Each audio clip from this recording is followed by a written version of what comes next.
കന്യാസ്ത്രീകൾക്കെതിരായ കേസിന് പിന്നാലെ ബി.ജെ.പി. ബാന്ധവത്തെ ചൊല്ലിയുള്ള നിലപാടിൽ കത്തോലിക്കാ സഭയിൽ ഭിന്നസ്വരം. സംഘപരിവാറിനെതിരെ രൂക്ഷ വിമർശനവുമായി സഭാ മുഖപത്രമായ ദീപിക മുഖപ്രസംഗം പ്രസിദ്ധീകരിച്ചു.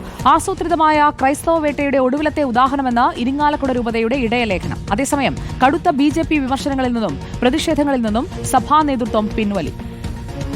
KCBCയുടെ നിലപാട് ക്ലിമിസ് പിതാവ് നിങ്ങളോട് സൂചിപ്പിച്ചിട്ടുണ്ട്. സിറോ മലബാർ സഭയുടെ നിലപാട് റാഫേൽ പിതാവും അറിയിച്ചിട്ടുണ്ട്. പിന്നെ ഓരോ വ്യക്തികൾ പറയുന്നതിനെക്കുറിച്ച് അനുകൂലിക്കാനോ പ്രതികൂലിക്കാനോ ഞാൻ തയ്യാറല്ല. ഇരിങ്ങാലക്കുട രൂപത അധ്യക്ഷൻ മാർ പോളി കണ്ണൂക്കാടന്റെ ഈ പ്രതികരണം സഭയിലെ ഭിന്നസ്വരങ്ങൾ വെളിവാക്കുന്നതായി. സിറോ മലബാർ സഭയുടെ നിയന്ത്രണത്തിലുള്ള ദീപിക ദിനപത്രം ബജ്രംഗ് ദളിനെ പേരെടുത്തു പറഞ്ഞാണ് ഇന്ന് രൂക്ഷ വിമർശനം ഉന്നയിച്ചത്.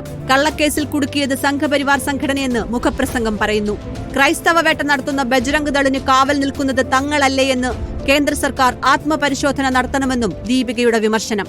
എന്നാൽ കേന്ദ്ര സർക്കാരിനെയും സംഘപരിവാർ സംഘടനയെയും വിമർശിച്ച് ഇടയലേഖനം പുറത്തിറക്കിയത് ഇരിങ്ങാലക്കുട രൂപത മാത്രം. കൂടുതൽ പ്രതികരണങ്ങൾക്കും പ്രതിഷേധങ്ങൾക്കും സിറോ മലബാർ സഭാ നേതൃത്വം മുതിരുന്നില്ല. തിരിച്ചറിവുണ്ടായെന്ന് ഒരു വിഭാഗം വിശദീകരിക്കുമ്പോഴും മൃദുസമീപനം തുടരുന്നതാണ് മറുവിഭാഗം ബിഷപ്പുമാരുടെ നിലപാട്. ബി.ജെ.പിയുമായുള്ള ചങ്ങാത്തത്തിൽ കേരള സഭയിൽ രണ്ടു പക്ഷമെന്ന് വ്യക്തമാക്കുന്നു ഉയരുന്ന ഭിന്നസ്വരങ്ങൾ. പ്രതിഷേധം പ്രഖ്യാപിച്ചിരുന്ന താമരശ്ശേരി രൂപത പിന്നീട് പിന്മാറി.